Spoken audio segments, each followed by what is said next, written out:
min zahirihima, walakin ra'aitu Rasulullah SAW yamsahu ala zahirihima. Kalau seandainya agama ini bisa diambil dengan akal, artinya harus disesuaikan semua wahyu dengan akal. Yang benar adalah akal menyesuaikan diri dengan wahyu, jangan dibalik. Makanya banyak kelompok-kelompok atau orang menisbatkan diri kepada Islam, dia tolak wahyu dan dianggap tidak sesuai dengan akalnya. Ada orang menolak tentang azab kubur, ada orang menolak tentang adanya malaikat, ada beragam macam hal, pemahaman yang salah. Karena mereka mendahulukan akal dari wahyu. Yang benar adalah harus akal menyesuaikan diri dengan wahyu. Ikut dengan wahyu. Wahyu bilang ya akalnya sesuai untuk atau menyesuaikan diri dengan wahyu tersebut. Beliau mengatakan kalau agama ini bisa diambil dengan pendapat orang, semua orang bisa kasih pendapatnya semaunya saja, maka tentu berpendapat tentang mengusap kaus kaki dari atas, ya, dari bawah, lebih pantas daripada atasnya. Tapi saya melihat Nabi SAW mengusap bagian atasnya. Maksudnya apa? Dalam Islam tentu ada hadis, ya, Nabi SAW yang membolehkan namanya mashul khuf, mengusap kaus kaki. Kata Nabi SAW dalam hadis Bukhari Muslim, bagi musafir, bagi mukim sehari semalam dan bagi musafir 3 hari 3 malam. Apa itu mashul khuf? Kalau seseorang di antara kita laki-laki atau perempuan sebelum dia memakai kaos kakinya, dia sudah bersuci, sudah wudu, tidak dalam keadaan junub, ya, misal sudah mandi segar, kita sudah wudu lalu pakai kaos kaki. Sebelum pakai kaos kaki sudah wudu, ya. Pada saat batal wudunya batal karena keluar angin, karena kencing atau buang air besar, a'azzakumullah, semoga Allah memuliakan kita semua. Selain junub, batalnya hanya karena angin tadi, atau yang saya sebutkan keluar kotoran dari 2 dubur. Selain junub, maka kalau dia wudu lagi, cukup untuk kakinya diusap bagian atas kaos kaki, namanya mashul khuf. Bagi orang mukim yang tidak musafir sehari semalam bisa bertahan. Kalau antum keluar dari pagi kantor, wudu sebelum keluar, habis sholat subuh mandi, wudu kemudian pakai kaos kaki, pulang di rumah nanti malam. Terus sholat duhur, sholat asar, sempat batal wudu, wudunya cukup mengusap kaos kaki tersebut, tidak usah buka kaos kaki lagi. Itu hukum dalam syariat kita. Kata Ali radhiyallahu anhu, kalau seandainya agama ini mendahulukan akal, orang harus siapa saja bisa memberikan pendapatnya, maka tentu saja mengusap kaos kaki itu lebih pantas bagian bawahnya daripada atasnya. Karena yang kotor bagian mana? Bawah. Tapi agama ini bukan diambil dari pendapat. Memang wahyu yang menuntun. Akal yang harus sesuai dengan wahyu tersebut. Kita masuk kepada poin yang terakhir dalam penutupan bahasan kita adalah Ali radhiyallahu anhu memerangi kaum Khawarij yang keluar di zaman beliau. Jadi ada 2 kelompok dalam Islam yang ekstrim sekarang. Menisbatkan diri pada Islam, tapi mereka keluar dari agama Islam jauh sekali. Kelompok yang subhanallah, kedua kelompok ini muncul di zaman Ali radhiyallahu anhu. Kedua kelompok ini muncul di zaman Ali. Dan kita sudah tahu kita disuruh berpegang teguh pada sunnahnya Rasulullah SAW dan sunnah khulafa Rashidin. Di zaman Abu Bakar terjadi fitnah dan ulama mengatakan peperangan yang terjadi terfokus kepada Musailam al-Kadzab dan beberapa orang yang seperti Al-Aswad al-Unsi yang lainnya. Yang keduanya mengaku sebagai Nabi setelah Nabi SAW, dan Abu Bakar memerangi. Maksudnya apa? Di tengah umat ini siapapun yang mengaku ada Nabi setelah Nabi Muhammad SAW diperangi. Emang begitu. Dalam Islam tidak diakui itu masalah namanya Ahmadiyah. Mustahil, nggak mungkin. Nabi SAW mengatakan akan keluar di hadis sahih riwayat Imam Ahmad, akan keluar 50 orang dajjal, semuanya pembohong mengaku Nabi setelahku. Ketahuilah aku penutup para Nabi. Abu Bakar di zaman beliau, Allah berikan pelajaran kepada kita untuk menuntun, ya, atau mengikuti, mencontohi Khulafaur Rasyidin. Terjadi beliau memerangi Musailam al-Kadzab dan Aswad al-Unsi yang mengaku sebagai Nabi. Sampai tidak lagi fitnah itu. Di zaman Umar dan Utsman, dua-duanya terkenal dengan ekspansi Islam. Ekspansi, jihad, perang. Memasukkan Islam ke negeri Persia, ke negeri Romawi, besar-besaran. 2 khalifah ini. Di zaman Ali, penutup khalifah Rashidah ini, Allah subhanahu wa ta'ala memberitahukan kepada kita umat Islam akan adanya 2 kubu yang mengaku Islam, tapi mereka keluar dari Islam. Kalau tadi panjang lebar saya jelaskan tentang pengikut-pengikut Abdullah bin Saba, lahirnya kelompok Syiah. Dan subhanallah pendirinya seorang Yahudi. Kadang-kadang ada orang malu atau takut menyampaikan di tengah umat. Kenapa harus takut? Kelompok ini salah. Mereka mengatakan Quran kita kurang, mereka mengkafirkan sahabat, dan pendirinya Abdullah bin Saba. Orang Syiah sendiri tahu siapa pendirinya. Tapi mereka tidak mau akui kalau itu sebagai orang Yahudi yang pura-pura masuk Islam. Buku-buku kita ahli sunnah semuanya dinukil dengan riwayat yang sahih menyebutkan siapa Abdullah bin Saba. Gitu kan? Jelas-jelas pendirinya orang Yahudi. Dan tadi sudah panjang lebar, lebih dari 2 jam kita sampaikan bagaimana mereka menjadi penyebab fitnah yang besar. Gitu kan? Terjadinya perang Jamal antara Aisyah, Talha, Zubair dengan Ali radhiyallahu anhu ajma'in. Setelah itu mereka juga menjadi penyebab perang besar antara Ali dan Muawiyah. Di perang Siffin tahun 36 tadi perang Jamal, dan tahun 37 Hijriah bulan Safar itu perang Siffin. Ini kelompok. Dan kita sudah diajarkan oleh Allah SWT, ditunjukkan bagaimana mereka menyebarkan fitnah di tengah-tengah kaum muslimin, dan kita disuruh untuk menjauhi mereka. Yang kedua, dan tentu di sini Ali radhiyallahu anhu ada sedikit poin di sini. Tidak membunuh, tidak mengkisos para pembunuh Utsman bin Affan pada saat beliau jadi khalifah, karena beliau masih mencari tahu siapa saja pembunuhnya Utsman bin Affan nih. Dan karena banyaknya orang pada saat itu dan terbatasnya fasilitas media, bukan kayak kita sekarang mudah untuk ya diketahui siapa yang melakukan, dibantu dengan fasilitas media, maka 2 tahun memimpin, kurang lebih ya 4 tahun, dari tahun 36 sampai tahun 40 Hijriah, Ali radhiyallahu anhu tidak mengambil hukum ini. Kata para ulama Sunni, mereka mengatakan Ali tidak mengambil kisos terhadap mereka karena Ali masih meneliti dan memastikan siapa saja pelakunya. Kemudian nanti ya Ali sempat meninggal dan belum melakukannya. Begitu pula pada saat Muawiyah jadi khalifah.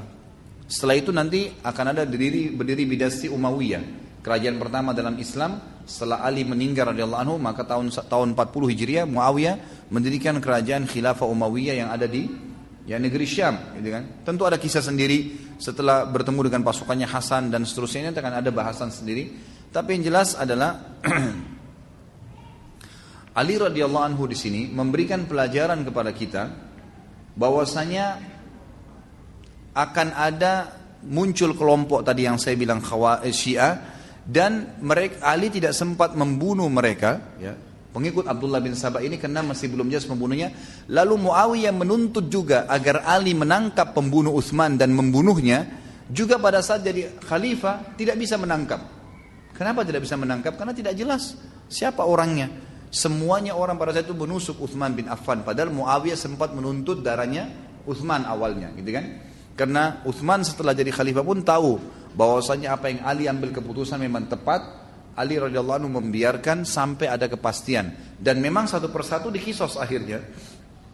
Seperti di zaman setelah Muawiyah, di zaman Hajjaj ya, di zaman Yazid bin Muawiyah nanti kita lihat ada beberapa pembunuh Utsman yang ketangkap, sampai di zaman Abdul Malik bin Marwan barulah semua pembunuh Utsman yang masih hidup terbunuh semuanya, dan termasuk sudah kita jelaskan terakhir ada yang ditemukan di Irak ya, di negeri Syam, yang matanya buta, kakinya dan tangannya semuanya putus, yang sambil menangis-menangis mengatakan, saya celaka, saya akan masuk neraka. Saya sudah sampaikan pertemuan yang lalu itu ya. Kemudian orang-orang bertanya, kenapa kau bilang begitu? Dia bilang, saya termasuk salah satu dari yang membunuh Utsman. Ratusan orang yang masuk gitu kan. Saya termasuk yang membunuh Utsman, dan Utsman sempat melihat pada saat saya memotong tangan, menampar istrinya, berkata, semoga Allah membutakan matamu, memputuskan tangan dan kakimu, dan semoga kau masuk neraka. Dia bilang, mata saya sudah buta, kaki saya dan tangan saya sudah putus, tinggal doa Utsman yang belum kena adalah saya masuk neraka. Sungguh kecelakaan buat saya gitu. Maka orang-orang yang mendengarkan pun berkata, semoga kau masuk ke neraka, pantas kamu masuk neraka, kenapa kau bunuh Utsman? Apa hubungannya? Anak mantu Nabi SAW, orang yang terhormat lalu dibunuh. Itulah kurang lebih gambaran tentang kelompok yang muncul yang pertama. Kelompok yang kedua, ini ekstrim yang kedua, gitu kan? Namanya kelompok Khawarij. Siapa kelompok Khawarij ini? kelompok yang sudah disebutkan oleh Nabi Shallallahu Alaihi Wasallam, kelompok yang sudah disebutkan oleh Nabi Shallallahu Alaihi Wasallam dengan istilah khawarij langsung, nama itu dari Nabi SAW. Seperti misalnya riwayat yang sahih riwayatkan Imam Ahmad di jilid 4 hadis 355, Ibnu Majah nomor 173 dan Al-Hakim jilid 1 nomor 219. Ini cukup banyak riwayat-riwayat dan juga disahihkan oleh Syekh Albani dalam Sahihul Jami' nomor 3374. Kata Nabi SAW, Al-Khawariju kilabun nar. Kelompok Khawarij adalah anjing-anjingnya neraka. Kelompok ini digelarkan oleh Nabi seperti itu. Bukan dikatakan penghuni neraka saja ya, anjingnya neraka. Kok sampai separah itu? Siapa kelompok ini? Nanti akan kita lihat. Kemudian kata Nabi SAW juga dalam hadis yang lain riwayatkan oleh Ibnu Majah nomor 168, Imam Ahmad jilid 1 404 dan juga At-Tirmidzi dari Ibnu Mas'ud radhiyallahu anhu, Nabi SAW mengatakan inna fi qatlihim ajran 'azima indallahi liman qatalahum. Siapapun yang membunuh mereka nanti, kalau muncul kelompok Khawarij itu, maka pahalanya sangat besar di sisi Allah Subhanahu wa taala. Bayangkan hadis yang kedua ini. Hadis yang pertama mereka adalah anjing-anjing neraka. Hadis yang kedua menjelaskan apa? Memerangi mereka, membunuh mereka pahalanya sangat agung. Kata Nabi SAW, ajran azima, pahala yang sangat besar di sisi Allah Subhanahu wa taala. Di dalam hadis yang lain, kata Nabi SAW di dalam hadis sanadnya hasan diriwayatkan oleh Ibnu Abi Asim dalam Kitab Sunnah nomor 906 dari Abdullah bin Abi Aufa dan juga diriwayatkan oleh Imam Ahmad di jilid 4 nomor 357. Kata Nabi SAW, tuba liman qatalahum wa qataluhu. Sungguh beruntung orang yang memerangi mereka dan mereka membunuhnya. Artinya kalau sampai mati di tangan Khawarij, beruntung orang itu, mati syahid dia. Seperti itu gambarannya. Di dalam hadis yang lain, hadis sahih riwayat Bukhari nomor 3344, Imam Muslim 1064 dan juga Imam Ahmad di jilid 3 nomor 4. Diriwayatkan juga dalam sahih hadis kata Nabi sallallahu alaihi wasallam, la in adraktuhum la aqtulannahum qatla Thamud. Kalau seandainya kata Nabi aku hidup pada zaman itu dan mendapati mereka, niscaya aku akan membunuh mereka seperti pembunuhan kaum Thamud. Artinya kaum Khawarij nih. Bayangkan luar biasa ya. Jadi ini sabda Nabi SAW, bukan perkataan saya. Pertama, hadis tadi mereka adalah anjing-anjing neraka. Kedua, pahala kalau membunuhnya sangat besar. Yang ketiga, beruntunglah orang yang dibunuh dan yang memerangi mereka. Yang keempat, kata Nabi SAW, kalau saya temukan mereka, maka saya pun akan membunuhnya. Atau akan membunuh mereka seperti membunuhnya kaum Thamud. Kemudian juga dalam hadis yang lain, kata Nabi SAW, hadis sahih diriwayatkan Nasa'i dalam Khasa'is Ali, diriwayatkan oleh Abdullah bin Ahmad dalam As-Sunnah. Lau ya'lamul jayshu alladhi yusibunahum ma qudiya lahum ala lisani nabiyihim lattakalu ala al-amal. Seandainya bala tentara yang menyerang Khawarij mengetahui apa yang telah ditetapkan untuk mereka melalui lisan nabinya Muhammad sallallahu alaihi wasallam, niscaya mereka tidak beramal lagi setelah itu. Artinya saking besarnya pahala yang dijanjikan oleh Nabi sallallahu alaihi wasallam. Kemudian juga di dalam hadis yang lain yang cukup panjang, hadis ini kata Nabi SAW, yakhruju qaumun min ummati yaqra'una al-Qur'an laisa qira'atukum ila qira'atihim bi syai' wala salatukum ila salatihim bi syai' wala siyamukum ila siyamihim bi syai' يقرؤون القرآن يحسبون أن لهم وهو عليهم لا تجاوز صلاتهم تراكيهم يمرقون من الإسلام كما يمرق السهم من الرمية لو يعلم الجيش الذي يصيبونهم ما قضي لهم على لسان نبيهم صلى الله عليه وسلم لاتكلوا على العمل وآية ذلك أن فيهم رجلا له عضد وليس له ذراع على رأس عضده مثل حلمة الثدي عليه شعرات بيض. Kata Nabi SAW, akan muncul satu kaum dari umatku nanti, mereka membaca Al-Quran, bacaan Al-Quran mereka tidak sebanding dengan bacaan Al-Quran kalian. Artinya mereka luar biasa kalau membaca Al-Quran, suka sekali, bahkan ciri-ciri mereka menangis, ya. Suka menangis kalau baca Quran. Salat kalian tidak sebanding dengan salat mereka, luar biasa kalau mereka salat. Puasa kalian tidak sebanding dengan puasa mereka. Dalam ayat hadis lain dikatakan tahkiruna salatakum ila salatihim. Kalian menganggap remeh kalau lihat mereka salat, kalian merasa kecil salat kalian. Wa tahkiruna qira'atukum ila qira'atihim, dan kalian menganggap remeh juga bacaan kalian Quran terhadap bacaan-bacaan mereka. Wa siyamakum ila siyamihim, dan puasa kalian terhadap puasa mereka. Mereka mengira orang-orang itu, kelompok itu, bahwa Al-Quran akan menjadi pembela bagi mereka, padahal sebenarnya akan menjadi seteruh bagi mereka. Jadi masalah buat mereka. Salat mereka tidak melewati kerongkongan-kerongkongan mereka. Artinya mereka salat iya, tapi mereka tidak faham makna salat itu. Mereka keluar dengan cepat dari Islam layaknya anak panah yang melesat dari busurnya. Seandainya bala tentara yang menyerang mereka mengetahui apa yang telah ditetapkan untuk mereka melalui lisan Nabi mereka Muhammad SAW, niscaya mereka tidak akan beramal. Tanda dari hal itu ialah bahwa di antara mereka ada laki-laki yang mempunyai bahu yang tidak memiliki lengan. Maksudnya ada bahunya tapi tulangnya tidak ada. Tulangnya sempat atau tulangnya itu tipis sekali sehingga membuat ya, seperti puting wanita atau payudara wanita. Dan di atas bahu yang tidak ada tulangnya tadi itu terdiri atau terdapat bulu-bulu yang tumbuh yang berwarna putih. Hadis ini sama tadi sudah saya sebutkan ya, yang hadis diriwayatkan oleh An-Nasai dalam Khasais Ali. Hadis ini hadis sahih gitu. Kemudian cukup banyak riwayat yang berbicara tentang masalah kelompok ini. Di antaranya riwayat Bukhari juga, telah datang seorang badui. Ini cirinya mereka ya. Datang seorang badui kepada Nabi SAW, lalu Nabi SAW, ya orang itu berkata, "Ya Muhammad, uhkum bil adl fa innaka la ta'dal." Wahai Muhammad, orang ini kurang ajar sekali, tidak sopan, tidak sebutkan ya Rasulullah gitu. Wahai Muhammad, berlaku adillah, karena kamu tidak berlaku adil. Nabi SAW sempat marah dan mengatakan, kalau saya tidak adil, lalu siapa yang akan adil? Lalu kata Nabi SAW, akan keluar dari keturunannya orang ini yang kalian akan cemburu dengan bacaan Qur'annya, sholat mereka, ya, puasa mereka, tapi mereka keluar dari agama seperti keluarnya anak panah dari ya, busurnya. Maksudnya, kata para ulama hadis mengatakan, ciri-ciri kaum Khawarij yang pertama adalah paling suka menyalahkan orang.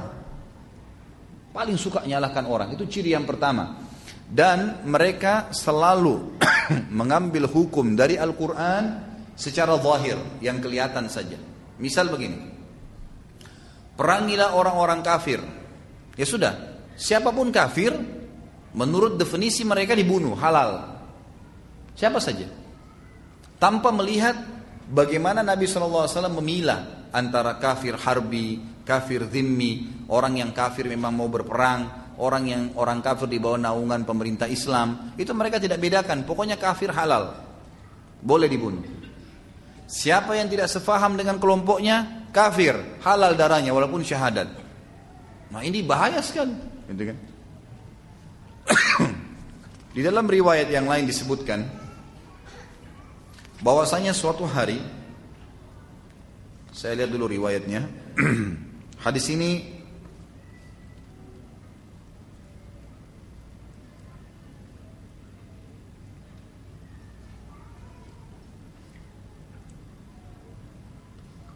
ya, diriwayatkan oleh Imam Ahmad dalam musnadnya bahwasanya Abu Sa'id Al-Khudri radhiyallahu anhu berkata, kami sedang duduk menunggu Rasulullah SAW, lalu beliau keluar dari rumahnya. Maksudnya di hadapan rumah, tunggu Nabi SAW keluar, baru jalan-jalan sama-sama gitu.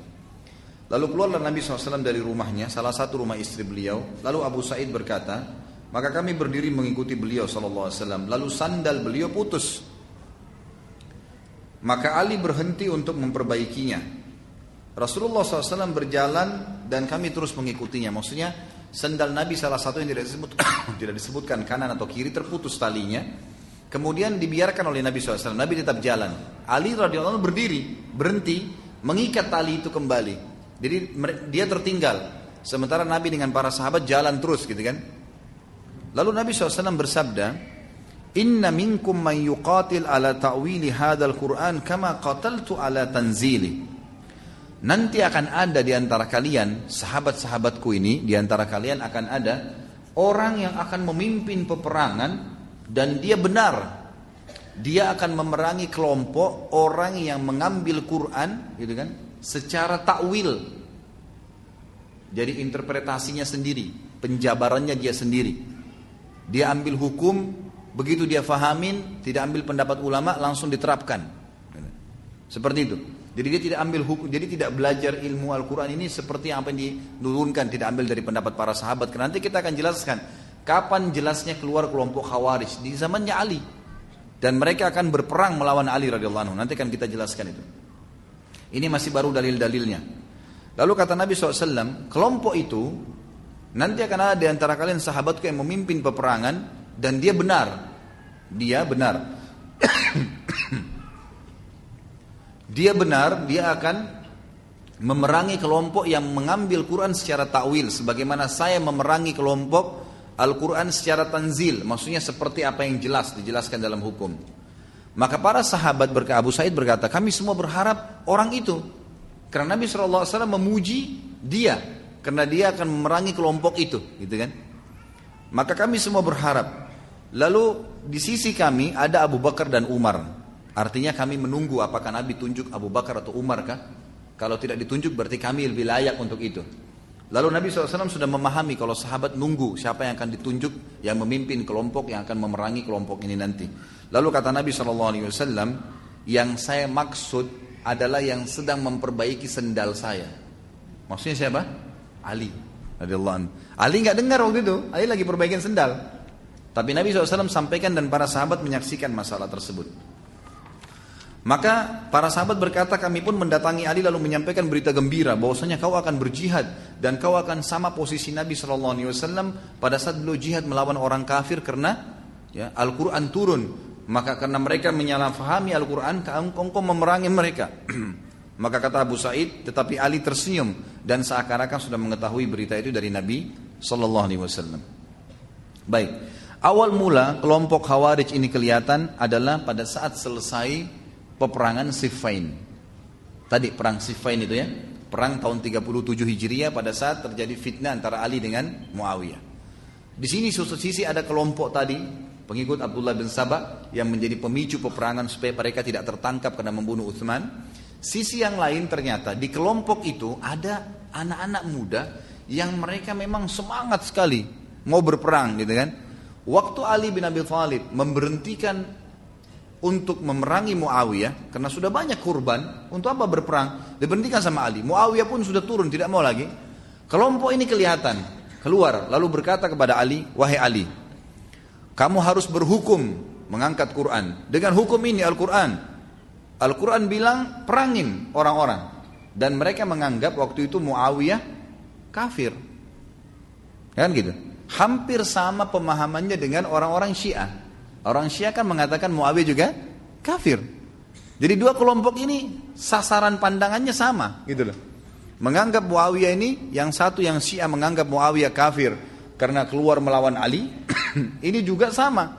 Tapi mereka pemahamannya berbeda. Yang ini nanti berkembang pesat. Karena dari Abdullah bin Sabah mengatakan Quran kurang lah, Jibril khianat dalam menurunkan wahyu dan beragam, mencaci maki, mengkafirkan sahabat Abu Bakar, Umar.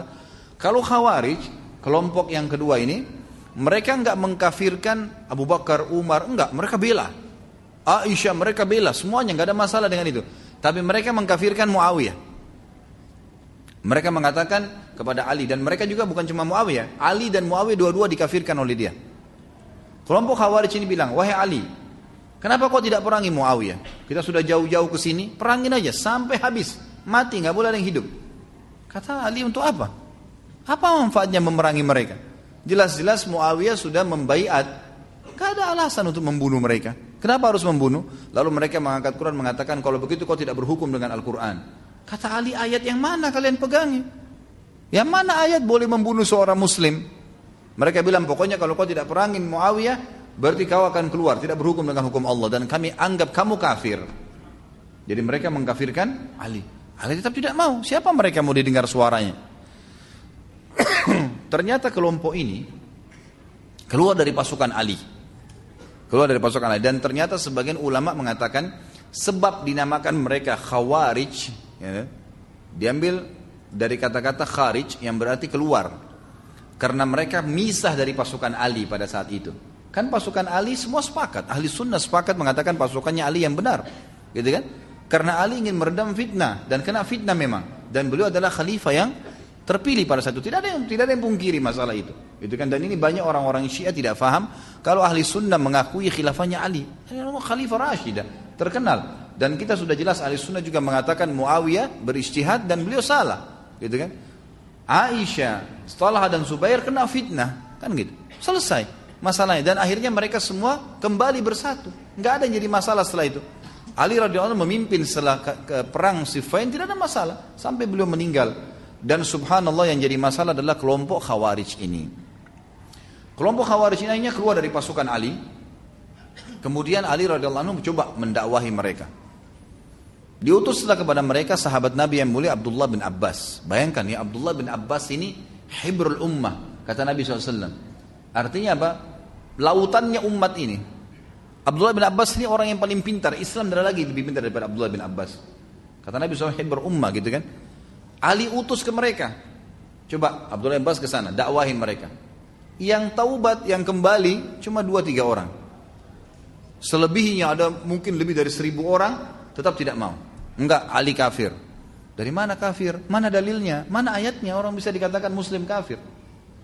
Sementara sahabat Nabi yang terkenal Usama bin Zaid sempat mengangkat pedangnya kepada satu orang di zaman Nabi SAW, gitu kan. Kemudian orang itu syahadat. Waktu dia sudah syahadat, ini Usama ragu, tapi dibunuh juga sama Usama. Terdengar oleh Nabi SAW. Kata Nabi SAW, kenapa Usama kau lakukan itu? Dia bilang, ya Rasulullah, dia syahadat karena takut lihat pedang saya. Wajar, ijtihad manusia ya. Karena sudah perang, kita bayangkan sudah duel, sudah susah jatuhin pedangnya dia. Begitu jatuh pedangnya kita mau bunuh, lalu dia syahadat. Kita pun kalau di posisi Usama berat sebenarnya ya. Tapi perhatikan apa kata Nabi SAW. Apakah kau belah dadahnya dan kau tahu dia bohong atau tidak? Terus Nabi SAW ulangin, terus diulangin. Artinya orang yang syahadat gak boleh sembarangan dibunuh. Kelompok Khawarij tidak menghalalkan darah orang yang tidak sepaham dengan mereka. Pokoknya yang tidak sepaham dianggap kafir, boleh dibunuh, halal. Nah ini bahaya sekali, gitu kan? Makanya berbahaya. Pada saat itu mereka keluar didakwain. Abdullah bin Abbas dakwain tidak bisa taubat. Bagaimana kalau yang kayak kita sekarang? Saya dan antum mau mendakwain kelompok ini. Dan sampai sekarang masih ada mereka. Fitnahnya ada. Kan itu. Kata Nabi SAW, ciri-ciri Khawarij dalam hadis lain riwayat Al-Hakim adalah anak-anak yang sangat muda. Dan mereka tidak mengikuti Al-Quran ini sebagaimana tanzilnya. Sebagaimana diturunkan. Maksudnya turun Al-Quran kepada Nabi. Nabi jelaskan kepada para sahabat. Artinya harus kita fahami Al-Quran seperti pemahamannya sahabat. Kalau kita fahami semau kita, semua jaringan-jaringan yang jaringan Islam liberal lah, apalah, semua mengaku pegang Al-Quran, tapi takwil semaunya. Kan gitu. Bukan sepahaman sahabat. Sampai ada yang mengatakan khamr enggak haram, karena ada ayat Al-Quran yang mengatakan, hai orang-orang yang beriman, ya alladzina amanu la taqrabus salata wa antum sukara. Jangan kalian sholat sementara kalian mabuk. Berarti boleh dong kalau mabuk di luar sholat, kan dilarang cuma sholat. Padahal ayat ini mansuh, sudah terhapus secara hukum. Dan para sahabat menukil kepada kita masalah itu. Ayat ini dihapus dengan ayat lain, Al-Ma'idah 90 atau ayat 90-91 tentang masalah penghaman khamr secara mutlak. Sehingga dia cuma tertinggal secara tilawah tapi tidak lagi hukumnya, gitu kan? Tentang proses pengharaman khamr. Tapi mereka tidak mau nangkap itu. Tidak mau memahami dari para sahabat, maka akhirnya mereka menghakimi ayat seperti apa yang dibaca. Gitu. Jadi seperti itulah, akhirnya mereka kacau balau dalam pemahaman agamanya. Karena ayat Al-Quran kan turun bertahap, sesuai dengan kejadian-kejadian, gitu kan? Seperti itu. Maka mereka adalah ciri-cirinya anak-anak muda yang tidak mengikuti Al-Quran sebagaimana tanzilnya, turun kepada para sahabat dan kejadian mereka. Mereka malah menolak. Kemudian Ali radhiyallahu anhu waktu melihat hal tersebut, datanglah beberapa orang kepada beliau dan berkata, wahai Amir Mukminin, perangi aja mereka sudah. Orang-orang ini tidak mau taubat, tetap menganggap Anda kafir, mengatakan Muawiyah kafir. Ini akan menjadi fitnah yang besar. Kata Ali tidak. Selama itu masih pendapat mereka belum melakukan perbuatan merusak, nggak boleh kita tumpahin darahnya. Masih muslim. Jadi kalau ada orang tebarin pendapat, lawan dengan pendapat. Jangan antum debat, dia salah, antum jok mukanya, nggak boleh. Nggak usah, doain aja. Lawan dengan debat, udah selesai. Nggak ada jor-joran. Tapi kapan dia memulai itu, antum harus melawan, gitu kan? Makanya pada saat kaum Khawarij ini yang tadi keluar dari pasukan Ali itu, dia tahu Ali mau kembali ke Kufah, di tengah jalan mereka kembali duluan, lalu mereka mulai membunuh siapapun yang mereka sebarin. Ali kafir, Muawiyah kafir. Ada orang bilang, siapa yang bilang? Dibunuh. Pokoknya harus sefaham dengan mereka, mengatakan dua sahabat ini kafir, gitu kan? Yang tidak sepaham dibunuh, sampai dalam beberapa riwayat dikatakan mereka membunuh wanita hamil yang ditemukan di tengah jalan. Ini bahaya fitnah. Waktu mereka sudah tumpahkan darah sampai ke telinga Ali, kata Ali, sekarang halal untuk diperangi. Maka Ali kejar dengan pasukan. Ringkas cerita, sampailah mereka di sebuah sungai, gitu kan? Lalu terjadi pertemuan antara pasukan mereka dengan Ali. Itu pun Ali masih sempat dakwahi, taubatlah kalian, ini pemahaman yang salah. Dari mana kalian bisa mengkafirkan sahabat-sahabat Nabi? Dari mana ayat yang kalian bisa mengatakan harus memerangi Muawiyah sampai mati? Dari mana itu? Tetap aja mereka tidak mau. Maka sama Ali diperangi. Subhanallah, terjadi peperangan. Terbunuhlah pasukan-pasukan itu. Ya, terbunuh mereka. Waktu mereka terbunuh, kata Ali, cari orang yang telah Nabi SAW tunjukkan dalam hadisnya. Siapa tadi cirinya? Seorang laki-laki yang pundaknya tidak ada, seperti tidak ada tulangnya, kemudian lembek seperti payudara wanita pundaknya, dan beberapa riwayat mengatakan sikunya ya, dan ditemu dengan bulu yang berwarna putih. Maka pasukannya Ali membongkar-bongkar jenazah mereka satu-satu sampai ditemukan. Pada saat ditemukan orang tersebut, maka Ali pun dengan pasukannya sujud syukur di kancah peperangan. Kenapa kata Nabi? Ya, kalian siapa yang membunuhnya mendapatkan pahala yang besar. Inilah kelompok yang dimaksud oleh Nabi Sallallahu Alaihi Wasallam. Tapi ternyata pemahaman-pemahaman mereka ini terus berkembang. Jadi waktu yang diperangi oleh Ali cuma yang ada di pasukan Ali ya. Ternyata pemahaman ini banyak. Jadi sudah mulai tersebar nih, bahwasanya memang Muawiyah ini fitnah. Sampai ada 3 tokoh mereka disebutkan oleh beliau di sini. Ada namanya Abdurrahman bin Muljam. Dan ini akan membunuh Ali nantinya. Jadi yang membunuh Ali adalah orang Khawarij ini. Kemudian ada yang kedua Al-Baraq bin Abdullah dan Amr bin Bakr At-Tamimi. 3 orang ini. Mereka membincangkan keadaan kaum muslimin dengan semangat. Bagaimana kita selamatkan Islam ini? Dengan cara ini, pemerintah begini, bunuh saja. Ini, pokoknya bicaranya masalah bunuh. Jalan keluar tidak ada, penyelesaian dengan solusi, diskusi nggak ada. Melihat permasalahan apa tidak ada. Pemahamannya secara zahir saja. Salah bunuh, selesai. Akhirnya ketiga orang ini sepakat, lebih baik kalau begitu kita bunuh saja orang-orang yang menjadi penyebab umat Islam jadi pecah. Maka Ibnu Maljam tadi berkata, saya akan bunuh Ali. Al-Baraq mengatakan, saya akan bunuh Muawiyah. Amr bin Bakar berkata, saya akan bunuh Amr bin As. Bayangkan yang mereka kejar ini sahabat-sahabat Nabi, yang Nabi puji semua gitu kan. Kita mau bunuh saja ini. Jadi mereka anggap diri mereka lebih pintar daripada para sahabat. Padahal Al-Quran turun kepada para sahabat. Lalu kemudian mereka semua selanjutnya sepakat, berjanji dan berikrar tidak akan mundur apapun risikonya hingga mereka berhasil membunuh sasarannya masing-masing atau mereka yang terbunuh. Lalu mereka menyiapkan pedangnya dan mulung-murinya dengan racun. Mereka sepakat bahwa tanggal pelaksanaan rencana mereka mau membunuh sahabat kawan 15 Ramadan. Di bulan Ramadan mau membunuh. Dan tiga-tiganya menganggap membunuh 3 sahabat ini adalah pendekatan diri dengan Allah. Bayangkan jahilnya. Gimana caranya? Sahabat yang melihat Nabi SAW hidup turun wahyu pada mereka, turun Al-Quran, lalu kita anggap mereka kafir, gitu kan? Gimana ini? Kan? Kemudian mereka sepakat menjalankan rencana mereka 15 Ramadan tahun 40 Hijriah. Setiap orang harus menghabisi orang yang menjadi sasarannya. Setelah itu masing-masing dari mereka berangkat ke kota sasaran, dari kotanya ke sasaran-sasaran tersebut. Ringkas cerita, Ibnu Maljam yang terbilang salah satu dari suku Kindah pergi ke Kufah. Dia tidak mengatakan apapun kepada saudara-saudaranya di sana karena khawatir rahasianya terbongkar. Di Kufah terdapat 10 orang Taim, ya, Ar-Raba. Di antara mereka seorang wanita yang bernama Kitam binti As-Sajnah.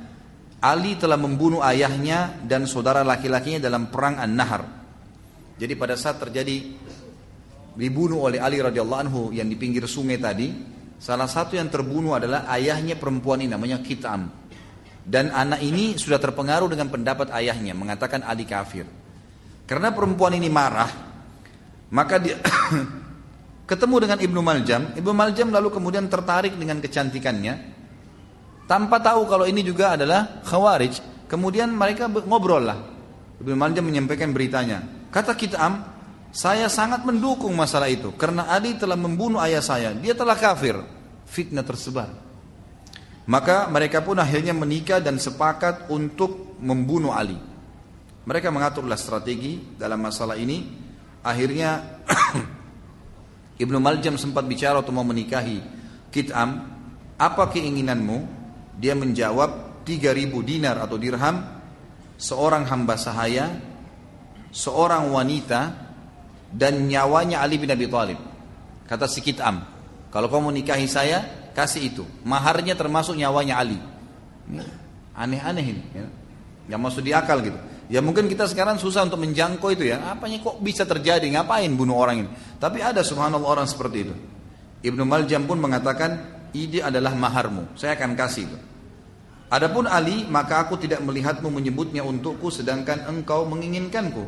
Maka dia berkata, carilah kelengahannya. Artinya, kalau Ali memang saya sudah inginkan.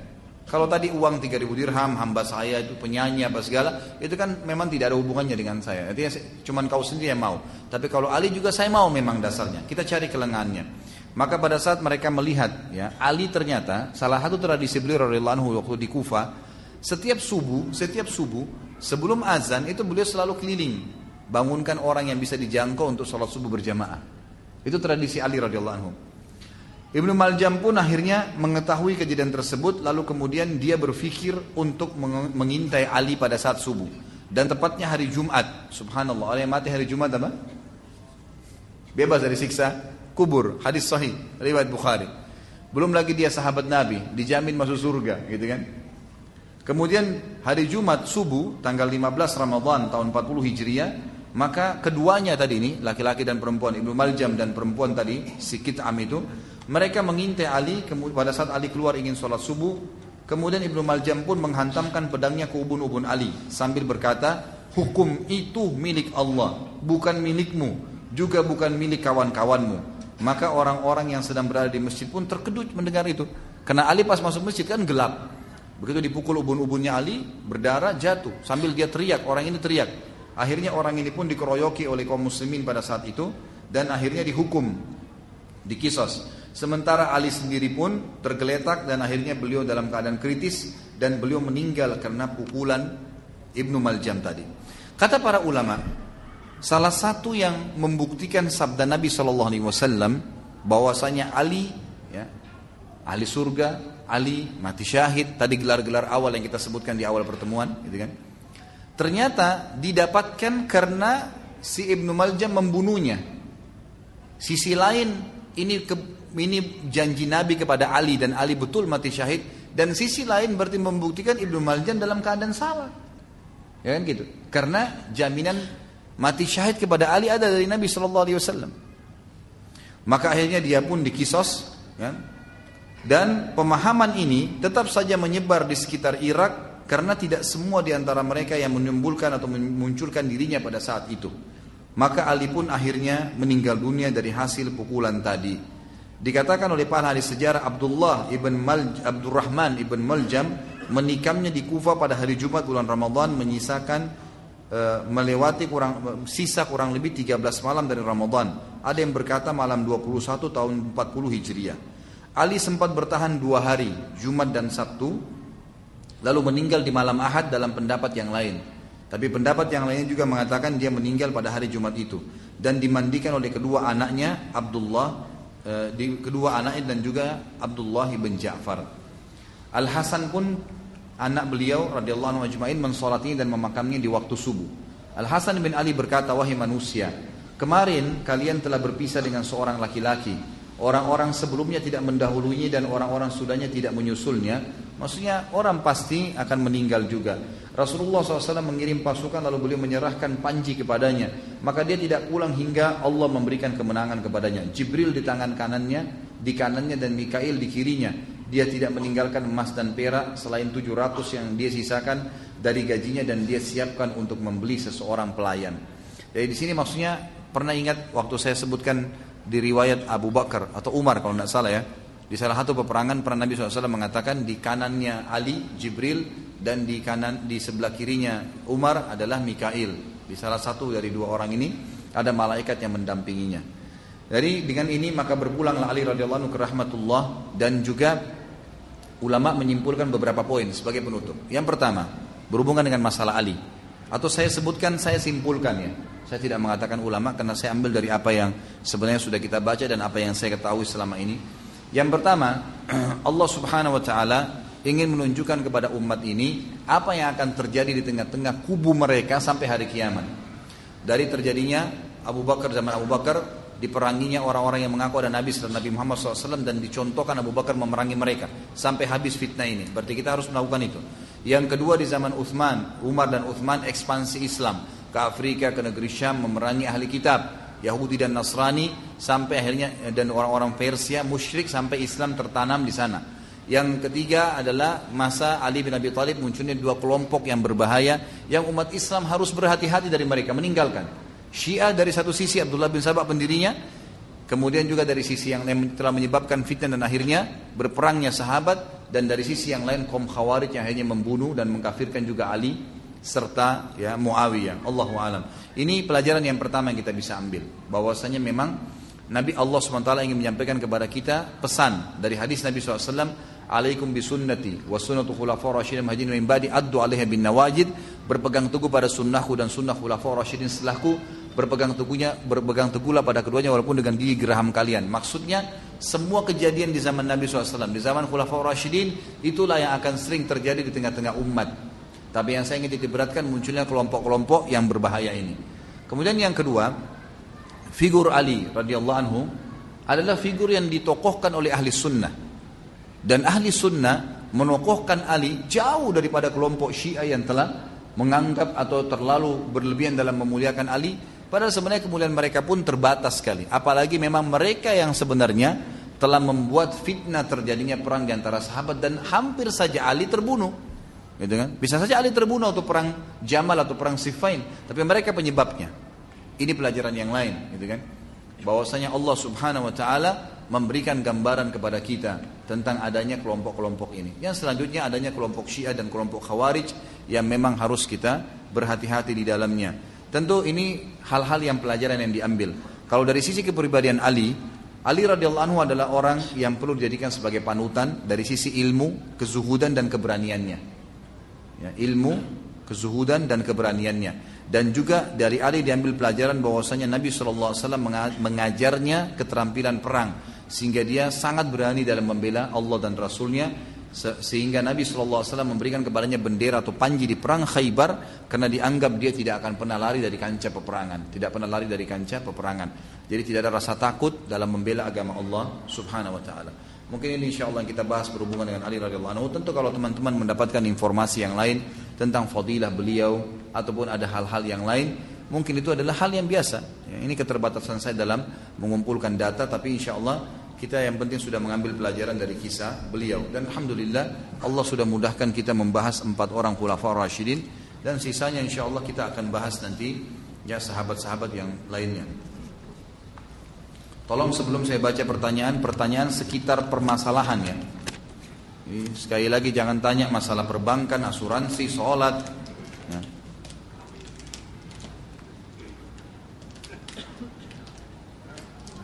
Ya, ini sama saja ini. Apa hukumnya lomba burung berkicau? Coba, apa hubungannya kira-kira? Nanti saya bahas terakhir lagi. Meninggal hari Jumat dijamin bebas siksa kubur. Apakah secara otomatis bebas siksa kubur? Tentu dihubungkan antara dalil dengan dalil. Seperti begini. Ada hadis yang berbunyi, siapa yang menjaga 4 rakaat sebelum duhur dan 4 rakaat sesudah duhur, sunnah, dia akan diharamkan dari api neraka. Pertanyaannya, kalau ada orang sholat 4 rakaat sunnah sebelum duhur, 4 rakaat sudah duhur tapi tidak sholat duhur, kira-kira selamat gak dari neraka? Jadi harus dihubungkan dengan dalil, gitu kan? Masalah kasus orang bebas siksa kubur hari Jumat, itu ada kriterianya. Orang mukmin yang memang beribadah kepada Allah SWT dan tidak ada indikasi penyebab siksa kubur, kan gitu. Kalau dia meninggal hari Jumat tapi dia musyrik, tetap ada azab kubur. Ini hanya berlaku bagi orang beriman. Kalau dia meninggal dalam keadaan kafir hari Jumat, tetap kena, gitu kan? Jadi perlu difahamin masalahnya. Contoh real golongan khawarij saat ini siapa? Saya tidak bisa tuduh siapapun ya, tapi itu ciri mereka. Kalau ada kelompok yang mengkafirkan selain kelompok mereka dan mengaku Islam, itu khawarij. Itu cirinya. Kita tahu kalau kelompok-kelompok seperti ahli sunnah yang jelas tidak ada pengkafiran, gitu kan? Bahkan kelompok Syiah yang mengatakan Quran kurang, ahli sunnah hanya mengkafirkan dai-dainya yang sudah jelas-jelas mengatakan Quran kurang. Kalau awamnya orang yang ikut-ikutan lahir nggak ngerti, nggak ada. Mad'u didakwahi. Tapi kalau ada orang bilang Quran kurang, harus direvisi, Abu Bakar kafir. Nah ini mengkafirkan seseorang sampai pada tingkat kufur. Karena sabda Nabi SAW, siapa yang mengucapkan kufur kepada saudaranya muslim, maka kalimat itu akan kembali kepada salah satu dari duanya. Kalau bertemu Abu Bakar dengan salah seorang dari orang yang mengkafirkan Abu Bakar, kira-kira siapa yang kafir? Ya jelas dialah, gitu kan. Nggak mungkin Abu Bakar. Sudah jelas-jelas ada hadis Nabi menjamin surga. Dia dapat hadis dari mana? Gitu kan? Nggak ada. Apa hukum memakai batu akik? Coba kira-kira apa hubungannya? Baiklah, karena sudah 2 pertanyaan sesuai dengan materi, gitu kan? Kalau pakai batu cincin biasa, tidak ada hubungannya dengan mantra-mantra, keyakinan, macam-macam khurafat, nggak apa-apa. Nabi SAW pakai cincin, dan beliau menggunakan cincin di jari kelingking, gitu kan? Kalau perempuan biasanya dianjurkan dipakai di jari manis, gitu kan? Kalau laki-laki memang kelingking. Nabi SAW tidak pernah pindahin dari kelingking, dan dianjurkan untuk tidak pakai cincin 2 jari ini, telunjuk dan tengah, karena ini menyerupai komlut, gitu kan? Ini ada larangannya dalam hadis seperti itu. Dan batu itu memang batu karena Anda suka saja, gitu kan? Bukan karena menguat awet muda lah, laku pekerjaan apa, dagangan, khurafat, semua itu nggak boleh. Apakah nama Ali bin Abi Thalib itu adalah nama asli beliau? Jawabannya iya.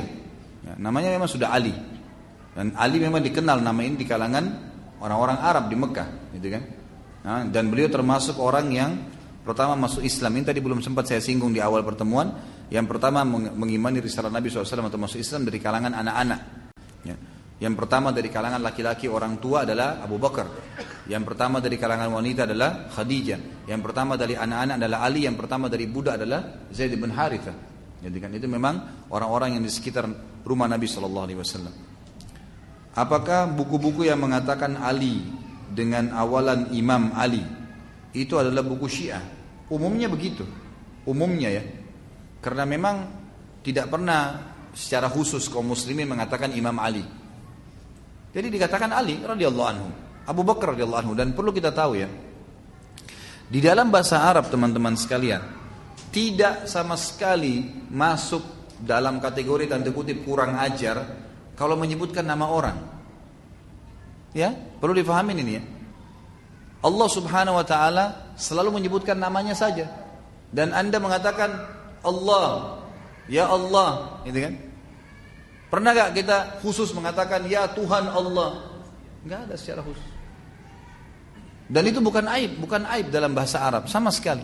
Karena tidak dihitung ada perilaku buruk di situ. Kalau kita kan mungkin di Indonesia tradisi kita kalau manggil orang lebih tua tidak sopan kalau panggil namanya. Itu tradisi, tapi jangan ditarik kepada semua orang. Enggak. Kalau di negara Arab itu biasa saja, gitu kan? Biasa saja orang memanggil nama, gitu kan? Allah Subhanahu Wa Taala memanggil nama-nama itu, memberikan nama surah Muhammad, surah Ibrahim, surah Nuh, gitu kan? Ya itu biasa. Tentu kita bisa saja menghormati orang, tetapi bukan dijadikan sebagai tolok ukur. Berarti orang yang tidak panggil dengan panggilan sebelumnya itu berarti tidak sopan. Itu enggak. Seperti misalnya kita mengatakan Nabi Muhammad SAW. Siapa Nabi Anda? Muhammad SAW. Apakah itu tidak sopan kalau kita tidak bilang Sayyidina? Enggak. Karena kita sudah jalankan sunnah Nabi. Berarti baca salawat setelah beliau kan? Setelah nama beliau, itu yang dimaksud. Apakah ayah yang bekerja mencari nafkah bisa dikatakan termasuk berjihad? Iya, hadis sahih. Kan? Siapapun yang mencari rezeki untuk keluarganya, hadis Bukhari itu. Ya. Ikhlas mencari rezeki, maka ya, dia seperti orang berjihad. Kenapa Ali bin Abi Thalib tidak ikut perang Tabuk? Ali radhiyallahu anhu ya pada saat itu disuruh menjaga Madinah, disuruh menjaga Madinah oleh Nabi SAW. Dalam beberapa riwayat disebutkan masalah itu. Dan menjalankan perintah Nabi SAW berarti sebuah amanah, gitu kan? Karena Nabi SAW biasanya kalau meninggalkan Madinah, meninggalkan siapa yang menggantikan beliau, ada penggantinya. Jadi kayak raja di situ, gitu kan? Pengganti sementara. Seperti juga waktu Utsman bin Affan tidak ikut di perang Badar karena istrinya sakit dan Nabi SAW suruh. Kenapa Fatimah radhiyallahu anha tidak mau dipoligami? Namun setelah Fatimah Az-Zahra meninggal, beliau meminta memiliki 8 orang istri. Bukan Fatimah tidak mau dipoligami. Jangan salah faham. Waktu Ali radhiyallahu anhu sedang hidup bersama Fatimah, dan itu kan poligami pilihan ya, opsi. Setiap laki-laki mau poligami bisa, tidak mau bisa. Yang ada dalam riwayat yang disebutkan Ali memang tidak melihat ada hajat poligami pada saat ada Fatimah. Sempat ada beberapa masyarakat Madinah yang menawarkan kepada Ali anaknya Abu Jahal. Ada perempuan anaknya Abu Jahal masuk Islam. Maka mereka bilang, wahai Ali, nikahilah anaknya Abu Jahal. Lalu waktu Nabi SAW dengar, Nabi SAW naik di atas mimbar lalu mengatakan, saya tidak memungkiri hukumnya Allah. Artinya poligami itu adalah perintah. Silahkan yang mau kerjakan boleh, kata Nabi SAW. Tapi tidak layak anaknya Nabi bersatu dengan anaknya musuhnya Allah di bawah satu laki-laki. Jadi ada alasannya. Karena ayahnya dulu ini Abu Jahal, musuhnya Islam, gitu kan. Ini anaknya Nabi, tidak layak berada di satu naungan laki-laki. Hanya itu saja sabda Nabi SAW. Jadi nggak ada penolakan poligami di sini. Sama sekali tidak ada. Setelah Fatimah meninggal dan Ali melihat ada hajat, dia menikah. Itu biasa saja. Tidak ada sesuatu yang perlu disorotin. Bagaimana cara menghadapi fitnah adu domba Syiah? Ya kita berusaha semaksimal mungkin. Tugas kita hanya berusaha. Kalau ada Syiah, orang yang paham salah kita jelaskan kalau itu salah. Ada fitnah yang sampai kita sampaikan, gitu kan? Mereka berusaha memerangi, ya diperangi. Nah, itu yang terjadi di Saudi sekarang. Saudi nyerang Yaman karena mereka menyerang. Mereka sudah bilang musim haji ini kami akan serang Mekah. Tidak ada alasannya orang-orang Iran Syiah masuk ke Yaman. Apa urusannya? Nggak ada urusannya gitu. Sama sekali nggak ada. Dan mereka menghancurkan masjid, menghancurkan, membunuh guru-guru hafal Quran. Banyak tapi tidak dinukil di media kita itu. Gitu kan? Jadi itu yang terjadi. Jadi kita dakwahin mereka, sampaikan. Tugas kita berusaha saja. Saya sudah kasih contoh tadi. Ya. Nabi Musa alaihissalam pada saat mencambuk tongkatnya di Laut Merah, usaha itu. Padahal bisa tanpa cambuk, bisa airnya naik, bahkan hilang airnya Laut Merah bisa. Waktu Maryam alaihissalam duduk di bawah pohon kurma, apa kata Allah SWT? Wa huzzi ilaiki bijiz'in nakhlah. Apa artinya huzzi itu? Goncang, gitu kan? Goncangkan pohon kurma yang di sebelahmu wahai Maryam, maka tusakit alaiki rutaban janiyah. Nanti akan berguguran tuh kurma-kurma mentah, kurma-kurma matang kepada kamu. Bapak, teman-teman sekalian, siapapun di antara kita yang paling kuat tidak akan pernah mampu menggoyang pohon kurma. Apalagi wanita yang lagi hamil mau melahirkan. Tapi Allah mau kita berusaha. Nggak bisa mau digoncang bagaimana caranya, gitu kan? Nggak mungkin. Tapi Allah mau manusia berusaha. Kita berusaha, ikhtiar. Selebihnya dari Allah Subhanahu Wa Taala. Kalau kita mau bicara tentang pasukan jihad, selalu jumlahnya lebih sedikit, selalu senjatanya lebih sederhana. Tapi kita punya kekuatan iman kepada Allah Subhanahu Wa Taala. Allah yang memberikan kemenangan. Seperti itu. Apa yang dimaksud dengan gelar karramallahu wajha? Ini disebutkan kepada Ali. Sebagian ulama menggelarkan Ali dengan gelar tersebut. Ini riwayatnya tidak sahih. Makanya kita tidak sebutkan itu ya. Riwayat ini banyak dinukil dari orang-orang Syiah yang mereka mengatakan karramallahu wajha. Jadi belum ada buku-buku riwayat sahih yang menjelaskan dari sunnah menyebutkan tentang karramallahu wajha, artinya Allah memuliakan wajahnya. Jadi dinukillah katanya karena dia tidak pernah lihat kemaluannya sendiri dan segalanya. Artinya yang kita temukan selama ini referensi dengan sanad yang sahih tidak ditemukan julukan itu. Kan gitu. Kalaupun ada tidak ada masalah. Kalau memang ada riwayat sahih tidak ada masalah. Ya, tapi kita yang saya tahu Allahu alam riwayat itu tidak disebutkan. Di awal kajian bukankah yang bergetar itu gunung Uhud? Mengapa batu? Itu lain lagi. Ada riwayat lain. Waktu selesai perang Uhud kemudian goncang gunung Uhud, itu gunung Uhud, itu lain. Riwayat ini bukan gunung Uhud, memang Jabal Nur yang ada Gua Hira. Dan ini riwayat yang berbeda. Ini fase Mekah, itu fase Madinah. Jadi bukan cuma sekali terjadi goncang, gitu kan? Ini yang dimaksud tadi. Mengapa kajian dosa besar nomor 2, 4, 9, 11 sampai 20, 25 sampai 35, 47, banyak insyaallah, banyak sekali. 55 sampai 57 dan seterusnya tidak dapat kami temukan. Silakan tanya kepada kameramen kita di sini. Beliau yang bertanggung jawab itu. Ya, tolong dicek kenapa nggak bisa nih.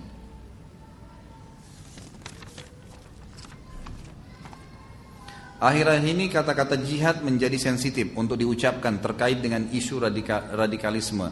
Bagaimana kita menyikapi hal tersebut? Berikan penjelasan yang benar. Berikan penjelasan jihad sebenarnya seperti apa, gitu kan? Kalau agama lain, saya sering kalau bertemu dengan orang non-muslim, kalau dia bicara tentang Islam, saya selalu lempar ke agamanya dia sendiri. Saya pernah ketemu dengan satu orang Katolik, turunan Chinese di pesawat. Lalu saya tanya, bagaimana pendapat Anda tentang Islam? Begitu lihat saya berjenggot, langsung semuanya buruk. Islam itu teroris, Islam itu keras, begini, begitu semangat dia ngomong. Hampir setengah jam saya dengarin aja. Selesai dia ngomong, saya bilang, Bapak sudah selesai? Sudah. Baik, saya Muslim Pak, bisa saya jelasin agama saya? Oh ya silakan Pak. Lalu saya jelasin. Pertama sekali saya balik apa yang selama ini dia bilang. Dari tadi dia bilang, saya bilang Pak, kalau ada orang satu Katolik membunuh, Bapak mau nggak kalau saya bilang semua Katolik membunuh? Oh nggak mau Pak. Nah begitu juga Islam. Bagaimana caranya kalau satu orang melakukan satu perbuatan yang Anda anggap buruk, Anda pukul rata semuanya? Nggak bisa. Satu orang Indonesia membunuh, semua Indonesia buruk? Enggak lah. Seperti tidak sehat akalnya gitu kan. Nggak mungkin. Saya bilang begitu, bagaimana caranya? Satu orang ABRI buat salah, semua ABRI salah? Enggak Pak, ya sudah. Lalu kemudian saya jelaskan, Islam tidak mengajarkan seperti itu. Dalam Islam ada namanya jihad. Jihad itu adalah membela, meninggikan kalimat Allah. Sekarang kalau Anda Katolik, diserang oleh agama apa saja selain Islam, Anda punya hak membela nggak? Punya. Anda punya istilah nggak dengan masalah itu? Ada. Perang suci. Ya kami juga sama. Jihad itu perang suci, gitu kan? Kalau orang Islam diserang ya nyerang. Ya, Allah memberikan kita kelebihan untuk itu. Lalu saya jelaskan poin demi poin kepada mereka. Nggak usah khawatir teman-teman sekalian ya. Jangan justru dengan disebarkannya isu seperti ini lalu kemudian kita jadi khawatir menjelaskan. Justru saatnya menjelaskan. Ya, saatnya menjelaskan. Jihad adalah ibadah yang mulia di dalam agama kita. Gitu kan? Dan selalu saya jelaskan kalau itu salah. Kalau ada orang mengatasnamakan jihad kemudian membunuh sana sini sembarangan melakukan mengatasnamakan, ini tidak benar. Harus ada syarat-syarat dan rukun-rukunnya. Benarkah sebutan Nabi besar bagi Nabi SAW berasal dari Ahmadiyah? Karena dikatakan bahwa bagi Ahmadiyah Nabi besar itu Nabi Muhammad SAW, sedangkan Nabi kecil adalah Mirza Ghulam Ahmad. Allahu a'lam. Gitu kan? Mau mereka bilang Nabi besar, Nabi kecil, pokoknya Nabi kita Muhammad SAW Nabi dan tidak ada Nabi setelahnya, gitu kan? Itu intinya. Kalau Ahmadiyah mau mengaku sebagai agama sendiri silahkan, jangan ngaku Islam. Selama ngaku Islam pasti kita akan terus memperbaiki pemahaman yang salah, gitu kan? Dan saya sudah bilang tadi ya, selama orang-orang seperti ini, kaidah yang kita ambil tadi besar sekali, selama mereka menyebarkan pemikirannya, kita lawan dengan pemikiran. Kan gitu. Mereka menumpahkan darah, ya dilawan dengan pertumpahan darah, kan gitu. Seperti itu. Jadi memang dihadapi dengan hal-hal yang pantas. Karena ada orang subhanallah bisa nerima dengan nasihat. Ada orang nggak bisa kecuali dengan cambuk. Memang begitu. Makanya dalam Islam ada kan? Ada potong tangan pencuri, ada dicambuk orang yang berzina. Ada hukuman itu. Ada manusia yang tidak cukup dengan lisan subhanallah. Apakah benar bahwa Umar radhiyallahu anhu pernah mengubur anaknya hidup-hidup sebagaimana yang tersebar di masyarakat? Ini khilaf di antara ahli sejarah tentang masalah itu, gitu kan? Ada yang mengatakan itu tidak benar karena tidak pernah dinukil riwayat itu. Ada ahli-ahli sejarah yang mengangkat kisah ini dan mereka bukan berarti, dan ini bukan diangkat sebagai aibnya Umar, bukan, gitu kan? Ini malah disebutkan tentang kisah Umar dulu sebelum masuk Islam. Kalau yang saya temukan ulama-ulama yang menukir riwayat ini pun yang mengatakan ini benar, itu mengatakan ini bukan aib bagi Umar bin Khattab, tapi kisah dan bahkan bisa jadi pelajaran kalau orang dulu bisa berbuat apapun sebelum Islam, setelah masuk Islam dia berubah, tidak ada masalah di mata Allah Subhanahu wa taala, kan gitu. Dan ini bukan sebuah hukum kok. Yang jadi masalah kalau sebuah hukum, gitu kan. Ini bukan hukum. Akhir-akhir ini banyak sekali broadcast tentang amalan dan keutamaan di bulan Rajab. Apakah ada tuntunannya menurut sunnah Rasul SAW? Ini juga sebenarnya tidak sesuai dengan materi kita. Tapi semua, saya sudah jelaskan di malam Kamis kemarin, semua hadis yang menjelaskan masalah fadilah bulan Rajab yang dinukil ya, yang saya temukan tentang puasanya, tentang ibadah khusus, ada fadilah di malam tertentu, ini semua hadisnya maudhu. Disebutkan oleh para ulama dalam hadis-hadis yang maudhu. Ustaz, apakah Khawarij itu kafir atau hanya sesat dan tidak kafir? Jika tidak, mengapa mereka dikatakan anjing-anjing neraka? Kalau yang kita mencap mereka kafir atau tidak, Allahu a'lam. Karena tidak ada riwayat menyebutkan mereka kafir. Yang ada hanya disuruh perangin, itu saja. Sampai mereka meninggalkan keyakinannya. Allahu a'lam, yang paling baik pendapat dalam masalah ini adalah mereka tidak dianggap kafir. Sebagaimana juga Syiah tidak dianggap kafir, gitu kan? Kecuali yang nyata-nyata memang sudah masuk padanya indikasi-indikasi kekufuran, kita katakan dia kafir, gitu kan? Seperti itu. Sampai di mana batasan ahlul bait dan bagaimana kita menyikapi orang-orang yang mengaku ahlul bait sekarang ini? Ahlul bait semua yang turunan Nabi SAW. Tugas kita menghormati mereka, gitu kan? Kalau yang mengaku sekarang ahlul bait itu hak mereka, silahkan saja, tidak ada sesuatu yang aib. Mereka kita perlakukan sebagaimana kita perlakukan kaum muslimin. Tapi kalau bertemu antara satu ahlul bait dengan orang yang biasa bukan ahlul bait, tentu lebih kita muliakan ahlul bait karena turunan Nabi SAW. Kita selalu baca dalam salawat kita kalau sholat kan, Allahumma salli ala Muhammadin wa ala ali Muhammad, kan gitu. Riwayatnya Allahumma salli ala Muhammadin wa azwaji wa dzurriyyatihi. Ya Allah, berikanlah salam dan keselamatan bagi Muhammad SAW, istri-istri dan keturunannya. Dan juga ada riwayat tadi yang saya katakan kepada keluarganya, gitu kan. Jadi kita hormatin mereka. Selama yang kita hormatin di sini adalah mereka, kita hormatin, kita berikan apa yang kita mampu berikan. Tapi bukan berarti seperti yang dibuat oleh orang yang berlebih-lebihan, gitu kan. Yang berlebih-lebihan seperti sekarang banyak orang yang menisbatkan diri ke keturunan Nabi SAW, tapi keluar dari jalur, gitu kan. Keluar dari jalur sunnah, keluar dari jalur wahyu Al-Quran dan sunnah. Mereka malah menyebarkan hal-hal pemahaman yang salah. Ini tidak benar, gitu kan. Ini tidak benar. Apa sebabnya Rasulullah SAW menolak Abu Bakar dan Umar saat melamar Fatimah dan memilih Ali untuk Fatimah? Apakah wahyu? Saya tidak menemukan riwayat itu ya. Saya tidak menemukan kalau Abu Bakar dan Umar pernah melamar Fatimah. Ada dinukil dari beberapa referensi, tapi ini lebih cenderung kepada orang-orang Syiah. Ya, memang yang menyudutkan Abu Bakar dan Umar. Yang ada memang disebutkan ada beberapa orang yang pernah melamar, tapi Nabi SAW lebih memilih Ali. Dan itu hak seorang mertua.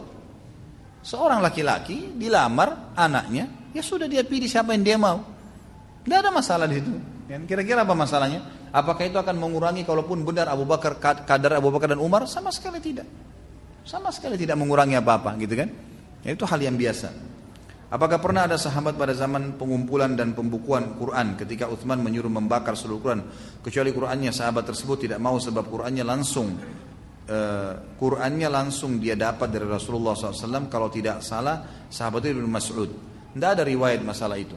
Yang ada dan sudah kita bahas di zaman Uthman bin Affan, semua riwayat yang menjelaskan masalah perilaku Uthman disepakati oleh sahabat. Bahkan yang ada Abdullah bin Mas'ud, Abdullah bin Umar, Abdullah bin Abbas, 3 sahabat ini yang terkenal ahli-ahli Al-Quran, semuanya mendukung perilaku Uthman bin Affan. Karena Uthman pada saat membakar itu bukan membakar karena ingin menghilangkan Quran, bukan, gitu kan? Agar tidak jadi perselisihan di antara kaum muslimin. Dan memang sudah dinukil, sudah dicatat secara lengkap ya di kulit unta yang memang tujuannya untuk jadi referensi. Dan Uthman bin Affan tulis banyak, dikirim ke semua wilayah-wilayah kaum muslimin. Bagaimana cara menceritakan tentang sahabat Rasulullah SAW agar anak-anak kami menyukainya hingga dapat mandiri dan mempraktekkan akhlak perilaku Rasulullah beserta para sahabat? Bacakan saja, nggak usah khawatir. Tetapi mungkin lebih disederhanakan bahasanya. Seperti misalnya ada buku-buku yang diterbitkan sama teman-teman perisai, ya? Ustaz Nizar Jabal sama teman-teman itu kan ada kisah-kisah sahabat, lebih dibahasakan, lebih disederhanakan. Coba beli, kemudian ceritakan. Coba diceritakan kepada anak-anak dan selebihnya serahkan kepada Allah Subhanahu wa taala. Diceritakan, karena itu paling kisah Abu Bakar paling cuma berapa lembar, 5-6 lembar, diringkasin gitu loh. Mungkin secara rinci peperangan, secara rinci apa itu mungkin tidak perlu disebutkan, tapi siapa Abu Bakar, apa fadilahnya, perilakunya secara umum, itu yang perlu dijelaskan. Apakah Aisyah dan Fatimah pernah bertengkar saling diam-diaman setelah Rasulullah SAW wafat? Allahu alam, saya tidak tahu kalau soal itu. Saya tidak pernah temukan riwayat masalah itu. Jadi yang saya tahu tidak, masalah Fatimah dan Aisyah pernah ya tidak sefaham, itu pernah terjadi. Tapi apakah itu terjadi di zaman Nabi SAW atau sudah wafat? Saya tidak tahu itu. Tapi itu pun hanya kesalahpahaman sederhana, gitu kan? Masalah dipanggil atau tidak dipanggil, ya. Seperti itu saja.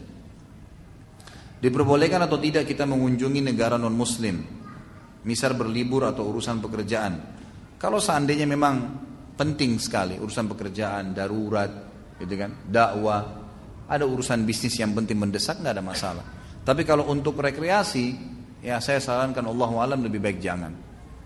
Kemana Ustaz? Umroh. Sudah umroh Ustaz? Umroh lagi. Udah 10 kali Ustaz, 100 kali, nggak ada masalah. Pahalanya 100.000, gitu kan? Nggak mungkin kita bisa dapat sama dengan 6.800 tahun kita ibadah di selain Mekah, gitu kan?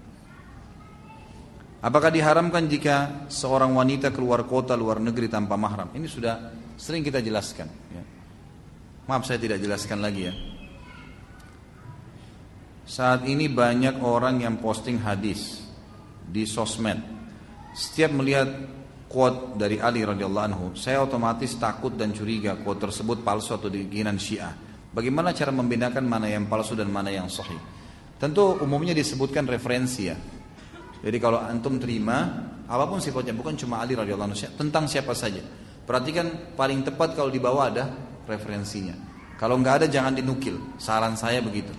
Lebih baik jangan dinukil, gitu kan. Mau tanya, wah ini jangan tanya toko saya di sini. Toko Pak Ustadz pindah di mana? Tanyanya di luar materi. Di Condet Raya nomor 50 ya. Loh iya. Tolong jelaskan. Nah, kemarin ada yang tanya alamat itu toko, bukan mau belanja umum, mereka mau cari buku, gitu kan.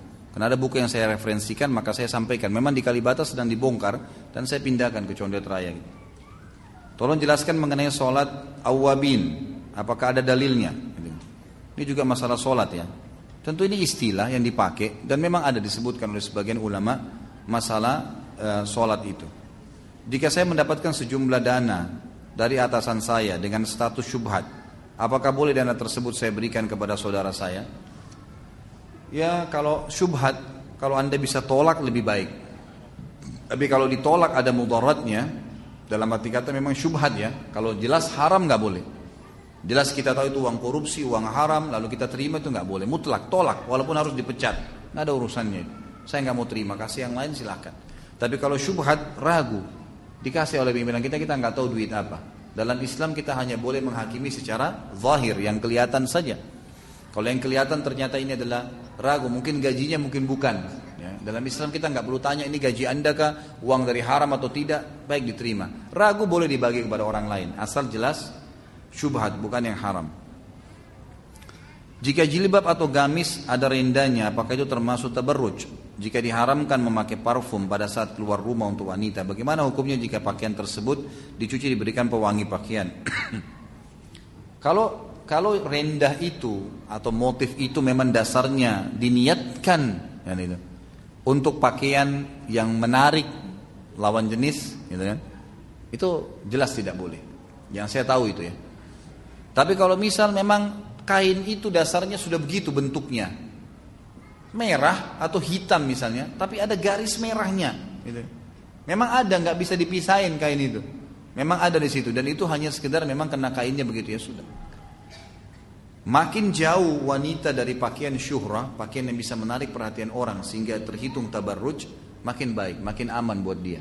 Dan perlu wanita muslimah tahu ya, tujuannya dilarang tabarruj tadi, dilarang untuk bermegah-megahan atau menarik lawan jenis itu supaya tidak diganggu oleh orang. Tujuannya itu kok, maslahatnya buat dia sendiri sebenarnya, gitu kan? Jadi harus dipahami masalah ini. Apa hukumnya membaca Shadaqallahul Azim? Tidak pernah ada riwayatnya. Artinya Allah Maha benar, gitu kan? Tanpa kita bilang pun Allah benar nggak? Alhamdulillah. Jadi nggak usah bilang.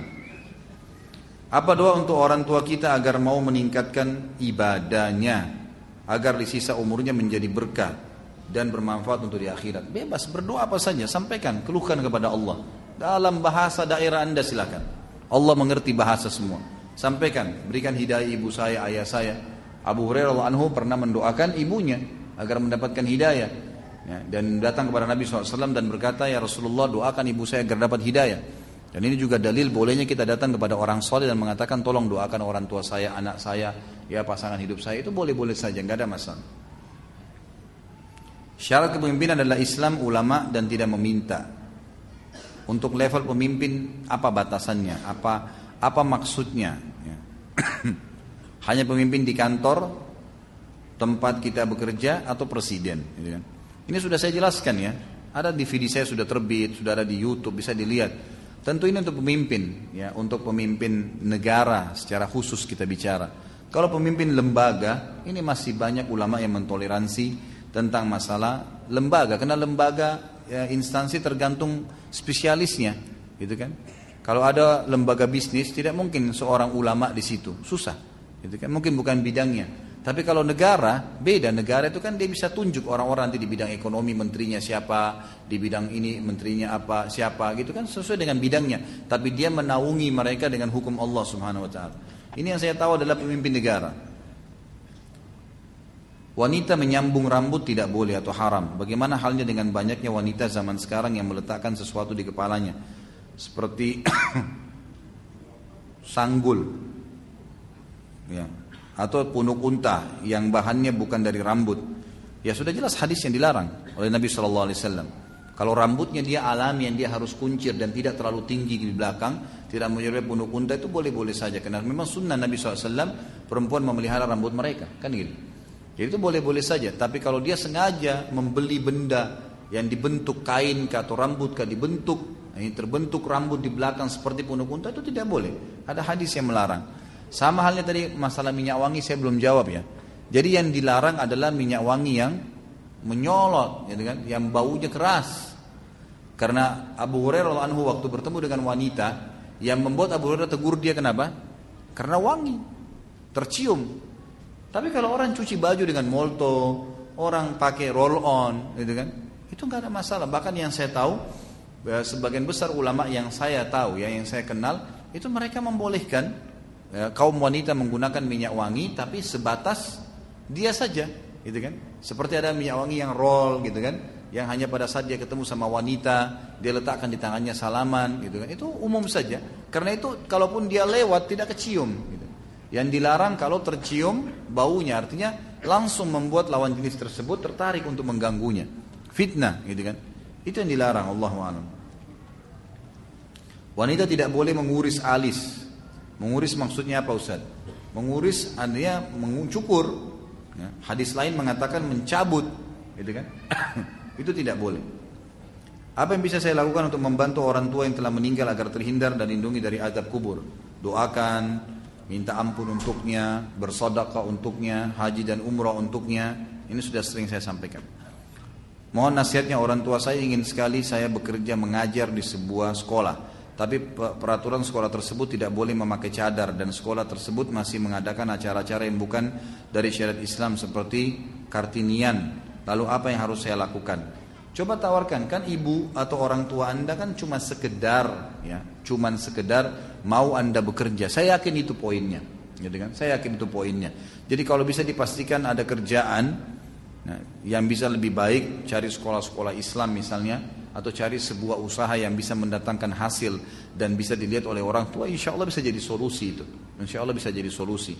Karena kalau Anda paksakan masuk, masalahnya begini, sekuat apapun iman seseorang, kalau dia bergabung di sebuah lembaga yang minimal syubhat, itu susah, gitu kan?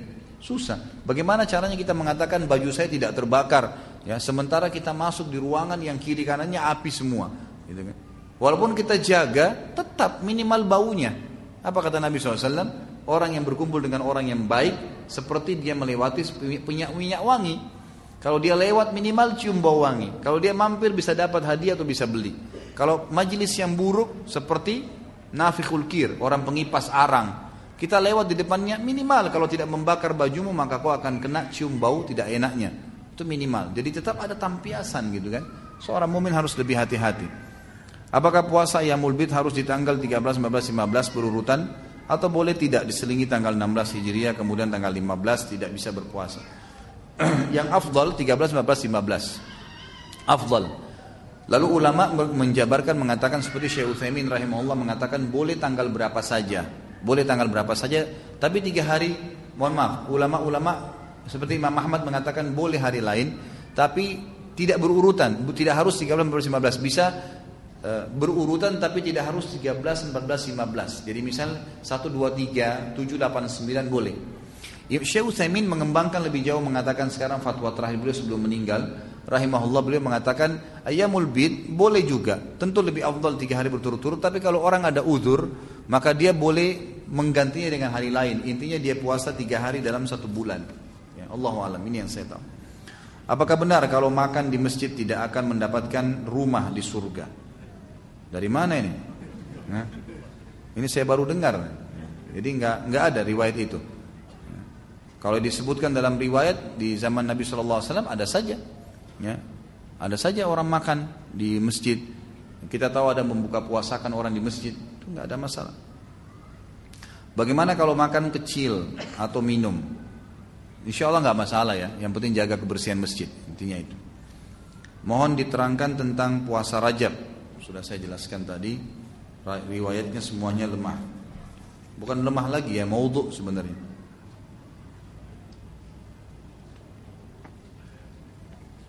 Ini maksudnya apa nih?